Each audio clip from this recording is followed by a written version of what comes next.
We are going to show you step by step how to install chain link fence. This installation process is going to consist of 9 steps, and by the end of this video, you are going to be able to install a chain link fence yourself. Let's get started. Now let's begin with step number 1, setting your terminal posts. Your terminal post is going to mark each end and each corner of the fence you're installing. Typically, you like to use a larger terminal post than you would use a line post, which we'll get to later. The exact size of your terminal post will depend on the height of the fence you're installing and also the desired specs, which you should talk about with your customer. For today's job, we are using a 2.5-inch terminal post. So when you're planning out the job, you should go over with your customer where the fence is going to start and end. In this case, we are just making a perfect box for a dog run, so the dog could play freely without obstruction. So it's pretty simple. We're just putting a terminal post in each corner of where the customer wants his dog run. So we're going to dig this hole about 2 feet deep. Now the helper is using the tamping bar to shape the bottom of the hole and loosen up the dirt, so that way the man with the digger can continue to make progress.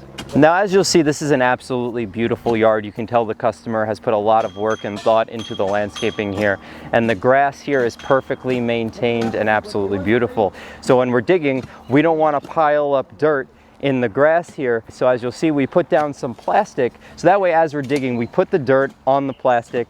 Then we'll use that dirt to secure the terminal post, and if we have left over, we're going to put it on the edges of the property behind the bushes. Now we have our hole complete. We're going to put this post into the hole here. It's important that you factor in the height of your terminal post off grade. The wire we're using today is 48 inches high, and we want this terminal post to be a few inches higher. That way we have room to set the top rail and to put a cap on this post, which you're going to see later in the video. So we're shooting for about 51 inches off the ground. Now once you have your terminal post in the correct location, setting it is pretty simple. You're first going to hold it plumb and surround it with dirt. Then you're going to tamp that dirt nice and compact, so that way the post is held plumb. Once it is stationary and the dirt is compact, you are going to add cement around the post.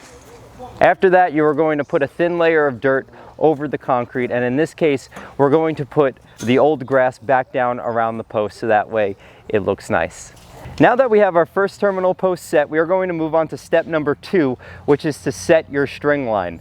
The string line is super important because it's going to ensure that your fence is installed in a direct line exactly where you want it to go. This is especially important if you're installing on or near a property line. You do not want to eyeball these sorts of things. In this case, the installation is pretty simple because we're just making a box within the customer's backyard.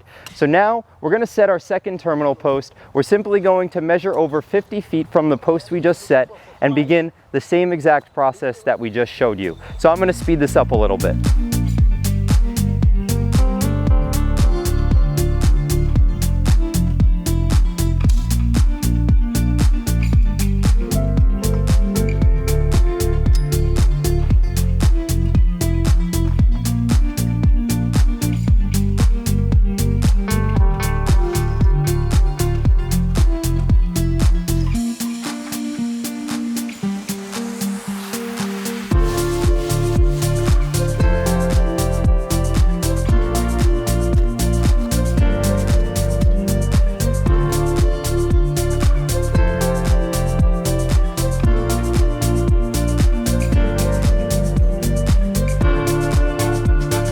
Now we are going to move on to step number 3, which is setting your line posts.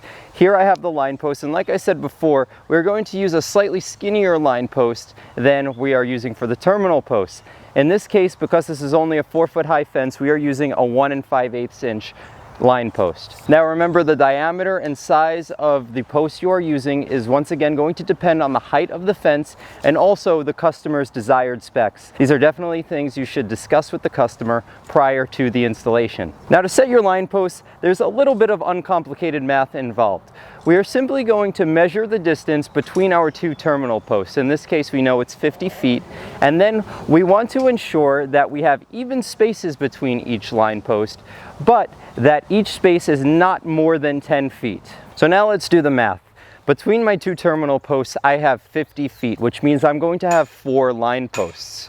Each line post is going to measure 1 5/8 inches in diameter. So I'm going to take 1 5/8 inches, multiply it by 4, and that gives me 6.5 inches. Now it's a lot easier to operate in inches when you're doing this math. So I am going to take my total distance, which is 50 feet times 12, that's 600 inches, minus 6.5 inches, that gives me 593.5 inches. Then I'm going to take that number and divide it by 5. 5 is the amount of sections, the amount of bays that I'm going to have in this fence. So 593.5 divided by 5 comes out to 118.7 inches. Now, why not just make it an even 10 feet, an even 120 inches exactly between posts? On a line of fence like this is a pretty small line of fence, you'll never notice, not a big deal. However, if you were doing a much longer line of fence, that 1 5/8 inch line post would add up over time, and by the end of the fence, you would have a really small section of fence compared to all the other ones. So it's better you just get good at this, take the time and do the math, so that way when you do step it up and get to a bigger install, you do it right. So now we just measured the line and marked each of our line posts equidistant apart.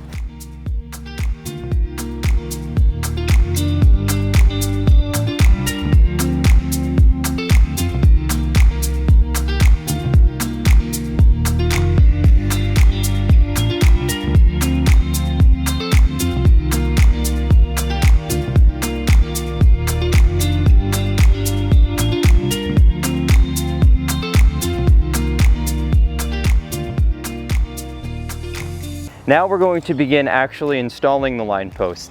The process for installing the line post is exactly the same as installing the end post. We're simply going to dig a hole approximately 2 feet deep, then surround it with dirt, tamp that dirt nice and compact while holding the post plumb. Then we're going to add concrete and then another thin layer of dirt on top. It's important when you're installing the line post that you get it just snug against the string line.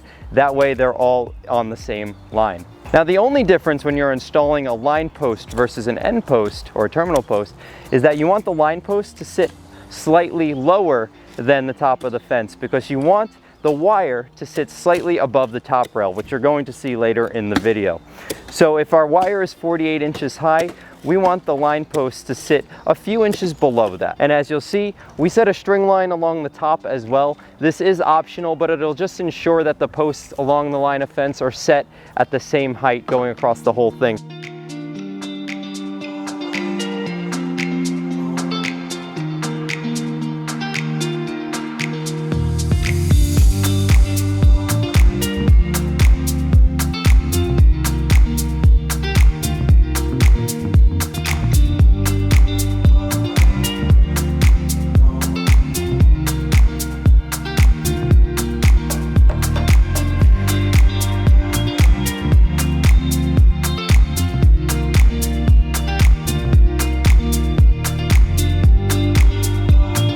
Now you see all the posts for this line of fence are set. We have our 2 terminals on the end and our 4 line posts in between. Now we are going to move on to step number 4 of this installation, which is to put the fittings on the posts.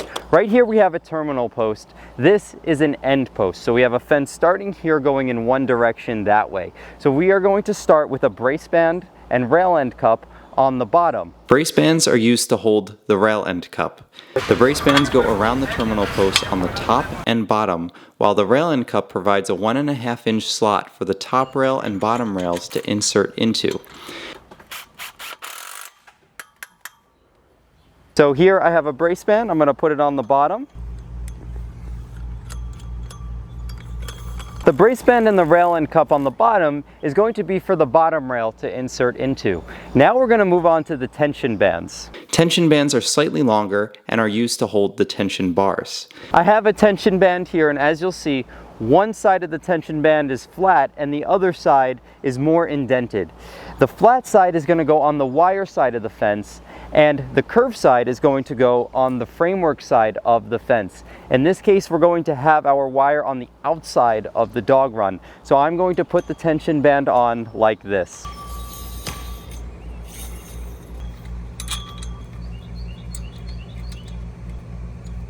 For a 4-foot high fence, we are going to use 3 tension bands per end post. Now keep in mind, the amount of tension bands you use is going to depend on the specs you discuss with your customer and also the height of the fence.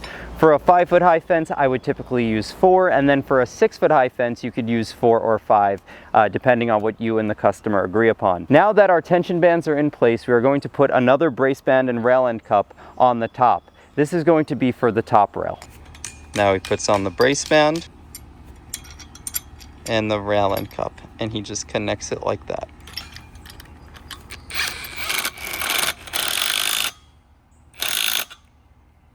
Another important thing to notice is that we always put the nuts facing the frame side, and the end of the bolts is going to be facing the wire side of the fence. So here we have a corner post. The corner post is going to get the same fittings as the end post, except we need to double up on all the fittings because the fence is going to go in 2 different directions. So on the bottom, we're going to have 2 brace bands and 2 rail end cups. Now, as you'll see, the rail end cups have a slight protrusion that allows it to either angle upward or downward.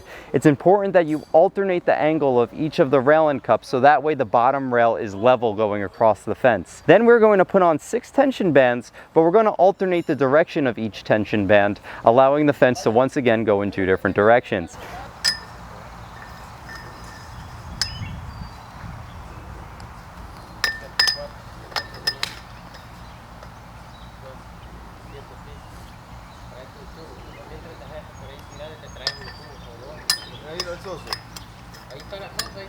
Then on the top, we're going to put on 2 more brace bands and 2 more rail end cups. Again, alternating the direction of each rail end cup so that way the top rail is going to be level across the fence. Now for the top rail end cups, he angles the top one going down and the bottom one going up.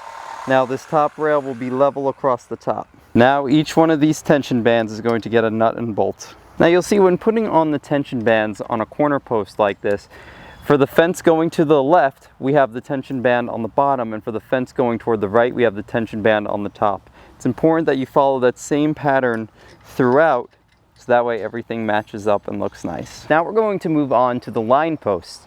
Line posts are going to get 2 fittings. You're going to have a loop cap that goes on the top of each of these line posts. Now keep in mind with the loop cap, there are 2 different sides. One side is more flat and one side protrudes slightly outward. You want to make sure that the side that protrudes slightly outward and makes this curve is on the wire side of the fence and the flat side is on the frame side of the fence. That is because when you tie the wire, if you put the flat side on the wire side, at every line post you are going to see the wire indent in a little bit. It is much better to have it facing out. So I'm going to just put this on the line post just like that. Perfect. Now for the bottom of each line post, we're going to use line boulevards. You simply take the 2 sides of the boulevard and you place them on the bottom of the post, and you're going to connect them with a nut and bolt, just like this. Now we are on step number 5 of this installation, which is to install the top rail. Right here I have a 1 3/8 by 21 foot long black pipe. We're using 1 3/8 inch top rail because this is a 4-foot high fence, but just like I had said previously with the other materials, the size of the top rail you use will depend on the height of fence and also what you agree upon with your customer. So for this fence we're using a 1 3/8 inch top rail. This is going to be swedged on one end so that way the rails can connect into each other. Now we're going to install this top rail. So Theo and I are going to take a walk down this way.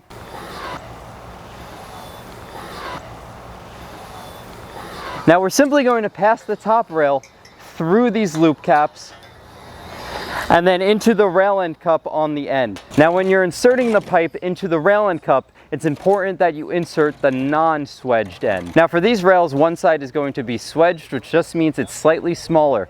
This allows the rails to insert into each other when you have a long line of fence. Now we're going to move on to our second piece of top rail. Theo is just going to pass it on through.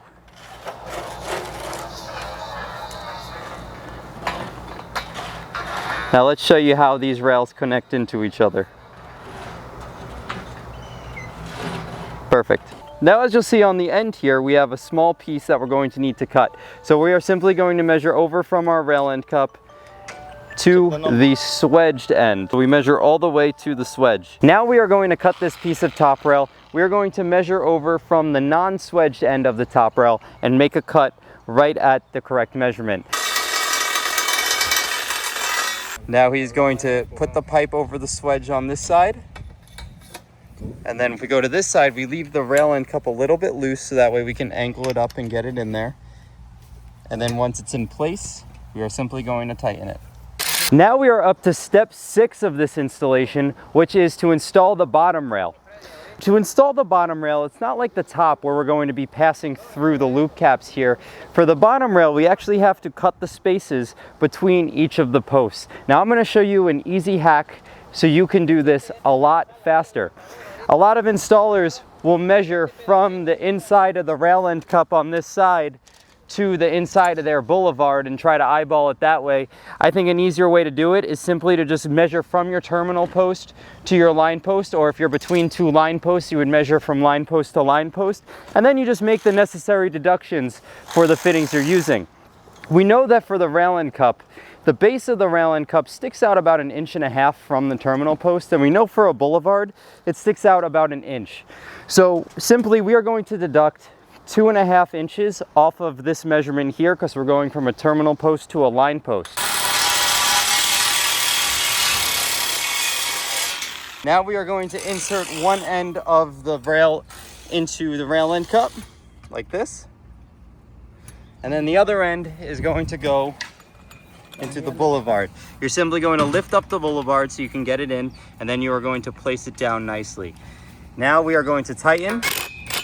Before you tighten the bottom rail, you want to make sure it's level. However, if you'll notice in this specific situation, the property slopes down this way, so we have to follow the grade. So the way we're going to check to make sure that the bottom rail is in the correct position is we're just going to check the spacing on the left side and the right side of your screen here to make sure that the gap between the top rail and the bottom rail are the same on both sides. So this has to go a little bit lower.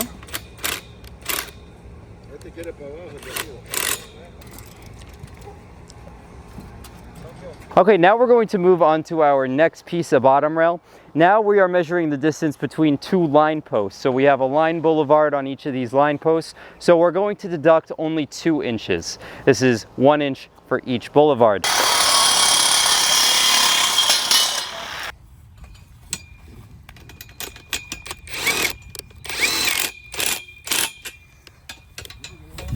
Perfect. So now the easiest way to put it in is to just lift the boulevard up, place the pipe in, and then lower it back down.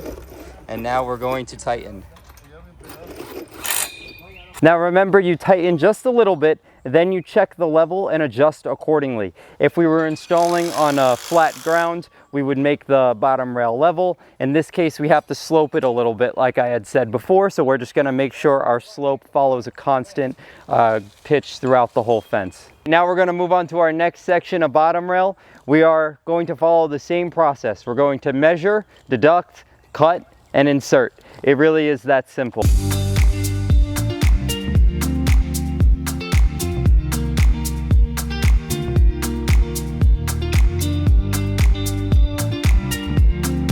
Now I gave you the deductions to make when you're cutting your bottom rail, but keep in mind that these exact measurements may vary slightly depending on the manufacturer in which you bought your fittings. So it's important to check this measurement before you start the installation. That way you get the deduction just right. Don't just go exactly off of what I told you. Always double check first. Now we're going to move on to our 4th piece of bottom rail, and I'm going to speed things up a bit.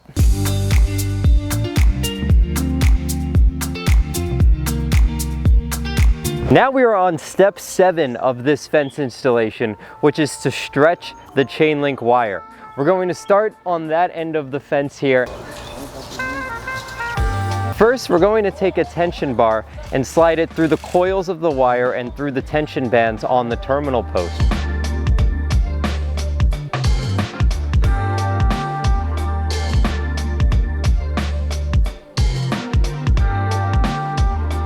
Now we're going to move our way through the fence line and add a temporary tie to each section of fence here. We want to make sure that we don't put the tie too close to the next line post because we are going to stretch this wire and we want to allow space for that. If we put the temporary tie too close to the line post, as we stretch the wire, that temporary tie may get caught on the line post, which would obstruct us from stretching this.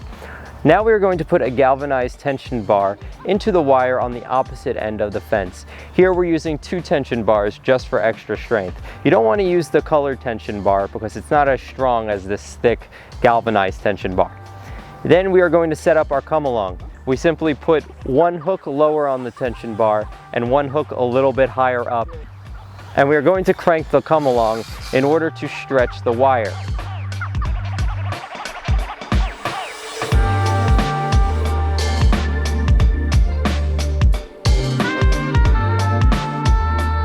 As one person is cranking the come along, the other person is going to walk up and down the fence line and continually lift the wire so that way it doesn't get caught on the ground. As you'll see, once we stretch the wire, we have a lot of excess here at the terminal post. We're simply going to cut away the excess so that way we can secure this side the same way we secured the other side. All the rolls are going to come with an extra link of chain link, and you can very easily connect 2 rolls together. Now when you're connecting the 2 rolls, it's important that you see on one side you have a full link, and then on the other side you have a half a link. Now you're going to take the extra piece of wire that Alphonse is holding right here, and you're going to just twirl it between the 2 rolls here. Once you do that, you're going to make a full link over here, and then the 2 rolls will be connected, and it'll look like you had one big roll. So he's going to pass the tension bar through the coil in the wire and through the tension bands.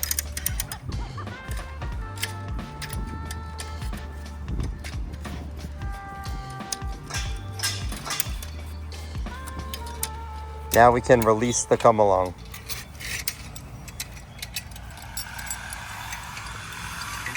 Then once that tension bar is in place, we are going to tighten the nuts on each of the tension bands.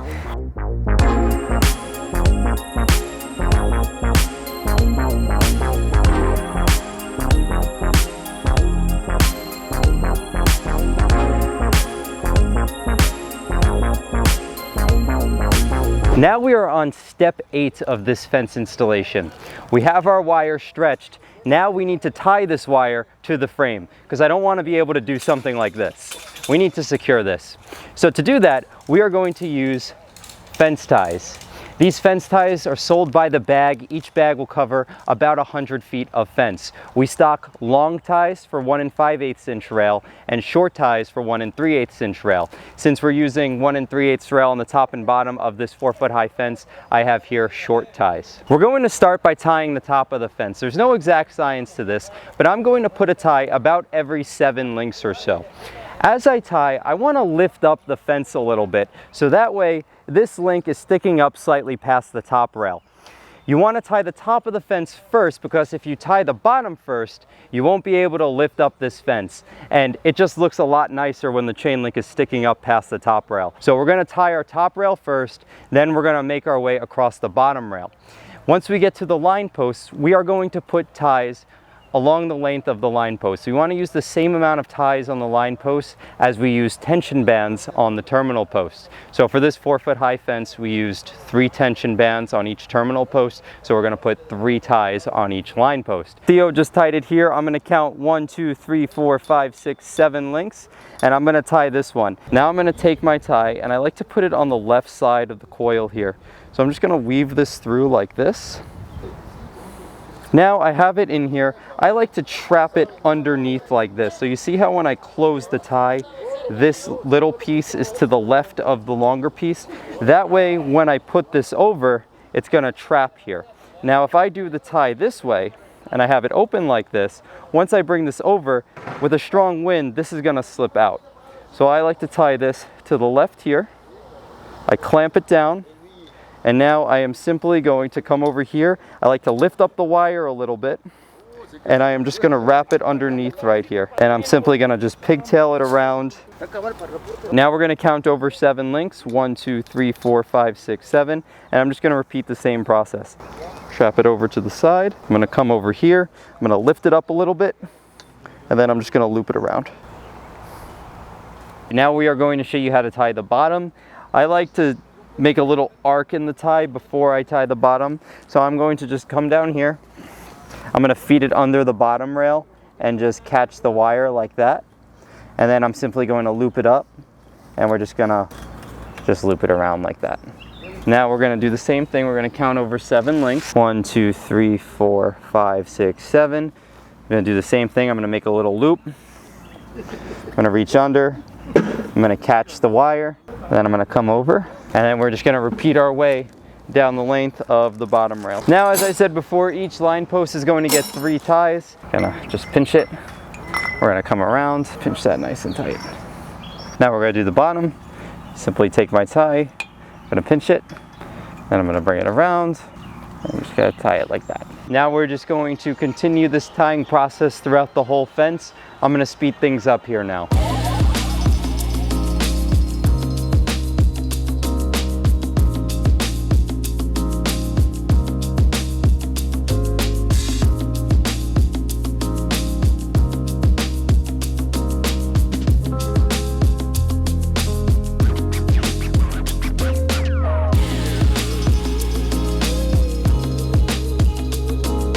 Now we are on step number 9. This is the final step, and if you've made it to this step, congratulations, you are well prepared to install a chain link fence yourself. Do us a favor and hit the like button so that more people can benefit from this instruction. Now let's get on with step number 9, which is going to be simply to put a terminal post cap on every terminal post.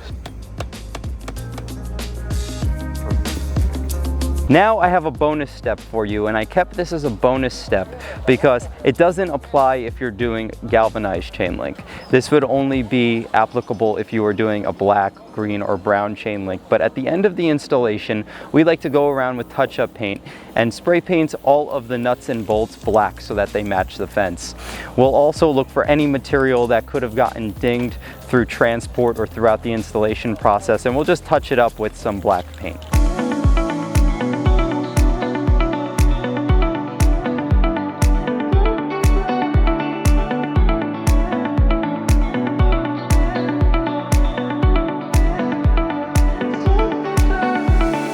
That completes this fence installation. Please use the button here to subscribe to the channel. Over here is the next step in this installation. If you wanted to make it a privacy fence, so in this video here on your screen, we'll show you how to install privacy slats in a chain link fence. And over here, we will show you the same fence installation, but on a bulkhead. So a slightly different installation process.